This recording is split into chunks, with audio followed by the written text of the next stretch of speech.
समुद्र किनारे एक गांव में कृष्णाबाई नाम की बूढ़ी माता रहती थी। वह भगवान श्री कृष्ण की परम भक्त थी। कृष्णाबाई का वास्तविक नाम सुखिया था। घर घर में झाड़ू पोछा, बर्तन और खाना बनाना ही उनका काम था। कृष्णाबाई रोज फूलों की माला बनाकर दोनों समय श्री कृष्ण जी को पहनाती थीं और घंटों कान्हा से बातें करती थीं। गांव के लोग यही सोचते थे कि बुढ़िया पागल है।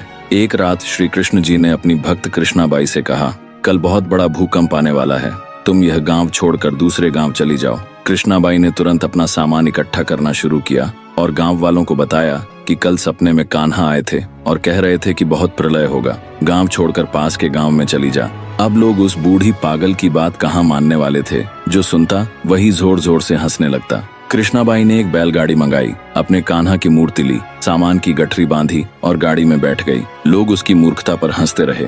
बाई जैसे ही गांव की सीमा पार करने वाली थी कि उसे श्री कृष्ण की आवाज सुनाई दी, अरे अपनी झोपड़ी से वह सुई तो ले आओ जिससे तू माला बनाकर मुझे पहनाती है। ये सुनकर बाई बेचैन हो गई। उसने मन में कहा, मुझसे यह भारी भूल कैसे हो गई, अब मैं कान्हा की माला कैसे बनाऊंगी।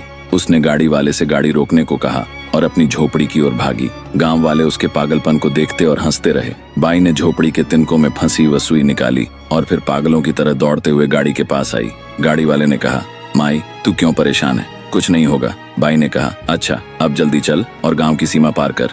गाड़ी वाले ने वैसा ही किया। अरे ये क्या, जैसे ही सीमा पार हुई पूरा गांव समुद्र में समा गया, सब कुछ जलमग्न हो गया। गाड़ी वाला भी अटूट कृष्ण भक्त था। भगवान ने उसकी भी रक्षा करने में कोई विलंब नहीं किया। जब तक उस भक्त की एक सुई गांव में थी, पूरा गांव बचा था। इसलिए कहा जाता है, भरी बदरिया पाप की, बरसन लगे अंगार, संत न होते जगत में, जल जाता संसार। अर्थात यदि इस दुनिया में संत और अच्छे व्यक्ति न होते तो यह संसार कब का नष्ट हो चुका होता।